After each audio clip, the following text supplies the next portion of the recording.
Hello all, welcome to crazy ticket. కల్కి 289 నుంచి అమితాబ్ బచ్చన్ గారి క్యారెక్టర్ని ఇంట్రడ్యూస్ చేస్తూ గ్లిమ్స్ అయితే రిలీజ్ చేశారు. ఈ గ్లిమ్స్ గురించి ఒక్క ముక్కలో చెప్పాలంటే ఏమన్నా ఉందా ఇది. అసలు ఈ గ్లిమ్స్ని చూస్తున్నంతసేపు సినిమా మీద హైప్ అయితే నాకు వేరే లెవెల్లో పెరిగిపోయింది. ఎందుకంటే గ్లిమ్స్లో కొన్ని షార్ట్స్ అయితే నెక్స్ట్ లెవెల్ ఉన్నాయి. ముఖ్యంగా మహాభారతం షార్ట్ అయితే వేరే లెవెల్ ఉంది.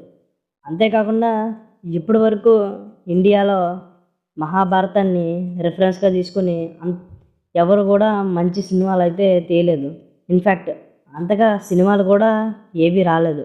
కానీ నాగార్జున గారు అది చేసి రెఫరెన్స్గా తీసుకుని మహాభారతంలో ఉన్న అశ్వత్థామ క్యారెక్టర్ని కూడా తీసుకుని ఒక మంచి సినిమాని అయితే డెలివర్ చేయబోతున్నారు. ముఖ్యంగా ఈ సినిమాలో అశ్వత్థామ క్యారెక్టర్ గురించి మహాభారతంలో జరిగిన డీటెయిల్స్ని కూడా చూపెట్టబోతున్నారు. అదే అశ్వత్థామ నుదుటి మీద ఉన్న మణిని కృష్ణుడు తనను శపించి ఆ మణిని తీసేస్తాడు. సో అలా తనని బ్రతికున్నంతకాలం చీము నెత్తురు కారుతూ ఈ భూమి మీద ఉండమంటాడు. సో అలాంటివన్నీ మనకి ఆల్రెడీ గ్లిమ్స్లో కనబడుతున్నాయి. సో ఇంత డీటెయిల్గా ఉన్నారంటే కల్కి 289 మీద కల్కి 289 కోసం వాళ్ళు ఎంత కష్టపడుతున్నారో అర్థమవుతుంది. అలాగే అమితాబ్ బచ్చన్ గారి గురించి మాట్లాడుకోవాలి. ఆయన ఏజ్ దాదాపు 80కి దగ్గరలో ఉంది.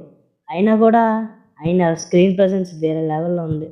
ముఖ్యంగా ఈ గ్లిమ్స్లో నాకు మంచిగా అనిపించిన మరొక విషయం చైల్డ్ ఆర్టిస్ట్ ఏమన్నా చేశాడా. లాస్ట్లో అశ్వాంకుల్ అనే సీన్ అయితే ఫుల్ ఫన్నీగా అనిపించింది. అలాగే ఈ సినిమాలోని మిగతా క్యారెక్టర్స్ ఇంట్రడక్షన్ కూడా స్టార్ స్పోర్ట్స్ ద్వారానే చేయబోతున్నారు. మరి వారం గ్యాప్లో వదులుతారేమో చూడాలి. నెక్స్ట్ అయితే ప్రభాస్ గారి క్యారెక్టర్ ఇంట్రడక్షన్ వస్తుందని ఐపీఎల్ కామెంటేటర్ చెప్పారు. మరి ఈగల్గా వెయిట్ చేస్తున్నారు. అంతేకాకుండా ముందు ఈ సినిమా ఎంత పెద్ద హిట్ అవ్వాలన్నా సరే ఈ సినిమా రిలీజ్ డేట్ని అనౌన్స్ చేయాలి.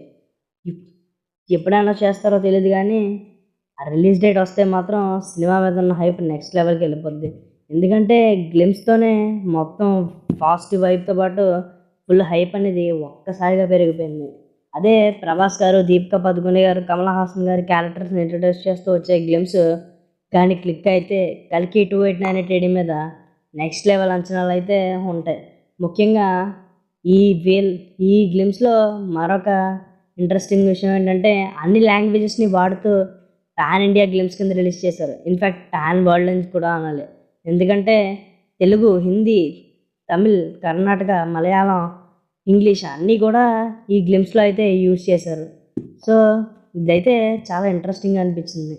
నాకైతే కల్కి 289 ఇండియన్ సినిమాని నెక్స్ట్ లెవెల్కి తీసుకెళ్తుంది అనిపిస్తుంది. ముఖ్యంగా నాగార్జున గారి డెడికేషన్కి హ్యాట్స్ ఆఫ్ అంతే. అలాగే ఏమాత్రం ఖర్చుకు వెనకాడకుండా ఇలాంటి మాస్టర్ పీస్ని డెలివర్ చేయడానికి రెడీ అయిన వైజయంతి ఫిలిమ్స్ని కూడా మెచ్చుకోకుండా ఉండలేము. ఎందుకంటే వాళ్ళు ఎన్నో మంచి సూపర్ హిట్స్ని డెలివర్ చేశారు. పాజిటివ్ వైబ్ మధ్య రాబోతున్న కల్కి 289 సినిమా అయితే వేరే లెవెల్ బ్లాక్ బస్టర్ అవడం అయితే దాని అశ్వత్థామ హిస్టరీ గురించి అయితే నేను మన ఛానల్లో ఒక వీడియో చేసి అప్లోడ్ చేస్తాను.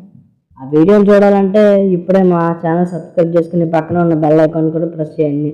అలాగే ఆ వీడియోలో కల్కి సినిమాలో అమితాబ్ బచ్చన్ గారి క్యారెక్టర్కి, అదే అశ్వత్థామ క్యారెక్టర్లో యూజ్ చేసిన మహాభారత రెఫరెన్సెస్ గురించి కూడా డీటెయిల్గా మాట్లాడుకున్నాం. సో ఇప్పుడే మా ఛానల్ సబ్స్క్రైబ్ చేసుకుని పక్కన ఉన్న బెల్ ఐకాన్ అయితే డెఫినెట్లీ ప్రెస్ చేయండి. Thanks for watching.